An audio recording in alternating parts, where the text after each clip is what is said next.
ভেদরগঞ্জ উপজেলায় সরকারি জমি উদ্ধার করে পার্ক তৈরি করে একটি প্রশংসনীয় উদ্যোগ নিয়ে ভেদরগঞ্জবাসীর কাছে দৃষ্টান্ত নজির স্থাপন করলেন ইউএনও আবু আবদুল্লাহ খান। অসাধু ব্যক্তিদের মাধ্যমে দখল হয়ে যাওয়া সরকারি ভূমিতে পার্ক নির্মাণ করায় পৌর এলাকার সৌন্দর্য বৃদ্ধি পেয়েছে। এই উদ্যোগ দখলদারদের বিরুদ্ধে একটি দৃষ্টান্ত তৈরি করেছে এবং কেউ কেউ বলছেন সরকারি জমি রক্ষায় নতুন দৃষ্টান্ত স্থাপন করেছেন উপজেলা নির্বাহী কর্মকর্তা।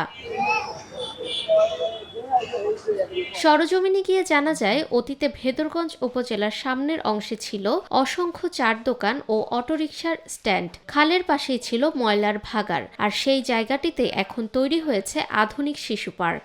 ভেদরগঞ্জ উপজেলা চত্বরে বহু বছর ধরে জমে থাকা ময়লার স্তূপ, দুর্গন্ধ আর আবর্জনায় ভরা পরিত্যক্ত জমি যেন হঠাৎ প্রকৃতি রূপ ফিরে পেয়েছে। পার্কটির সবচেয়ে নিদর্শন হচ্ছে ভেদরগঞ্জ উপজেলার নামফলক ও ভেদরগঞ্জ উপজেলার মানচিত্র। ধন্যবাদ আপনাকে। আসলে আমি এখানে গত সেপ্টেম্বর মাসের ৩ তারিখে যোগদান করার পরে আমি এখানে দেখি যে আমাদের সরকারি একটি জায়গা এটা বিভিন্নভাবে বেদখল ছিল। এখানে হচ্ছে অবৈধভাবে অনেক দোকানপাট গড়েছিল এবং এখানে রাত্রে বা সন্ধ্যার পরে অনেকে এখানে নেশা সেবন করতো। তা যার দরুন আমি চেষ্টা করেছি যে এই জায়গাটাকে কিভাবে আমরা সরকারি সম্পত্তিটাকে রক্ষা করতে পারি, এবং একই সাথে এই ভেদরগঞ্জ উপজেলাতে যে আমার যে যারা যুব সমাজ বা যারা এখানে স্কুল কলেজে যারা শিক্ষার্থীরা আছে, সর্বোপরি যারা শিশুরা আছে, তাদের বিনোদনের জন্য কোনো পার্কের ব্যবস্থা নেই বা কোনো বিনোদন কেন্দ্র নেই। তো এই কারণে আমরা সর্বোপরি পরে চেষ্টা করেছিলাম যে আমরা এখানে এই জায়গাটাকে আমরা রক্ষণাবেক্ষণ করে আমরা যে জনসাধারণের জন্য, ভেদরগঞ্জবাসীর জন্য একটা উন্মুক্ত একটা স্থান করে দেওয়া, যার মাধ্যমে মানুষের জন্য একটা বিনোদনের একটা স্থান হবে। তো এরই ধারাবাহিকতা আমি একটা পরিকল্পনা তৈরি করার পরে এখানে যারা ছিল যে অবৈধভাবে যারা দোকানদার ছিল তাদেরকে আমরা উচ্ছেদ করি, এই জমিটা আমাদের সরকারের নিয়ন্ত্রণে নিয়ে আসি।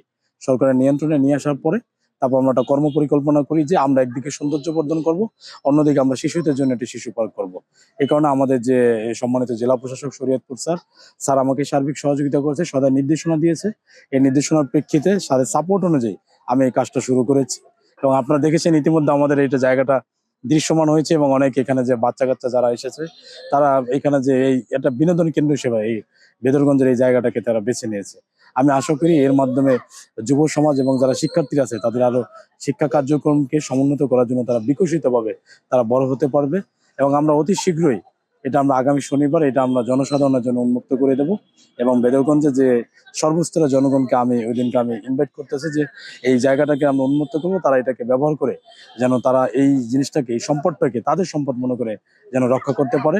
পার্কটির নির্মাণ কাজ ইতোমধ্যে সম্পূর্ণ হয়েছে এবং আগামী ৬ ডিসেম্বর শনিবার এটি সাধারণ মানুষের জন্য খুলে দেওয়ার প্রস্তুতি চলছে। নিরপেক্ষ, সত্য প্রকাশে আপোষহীন।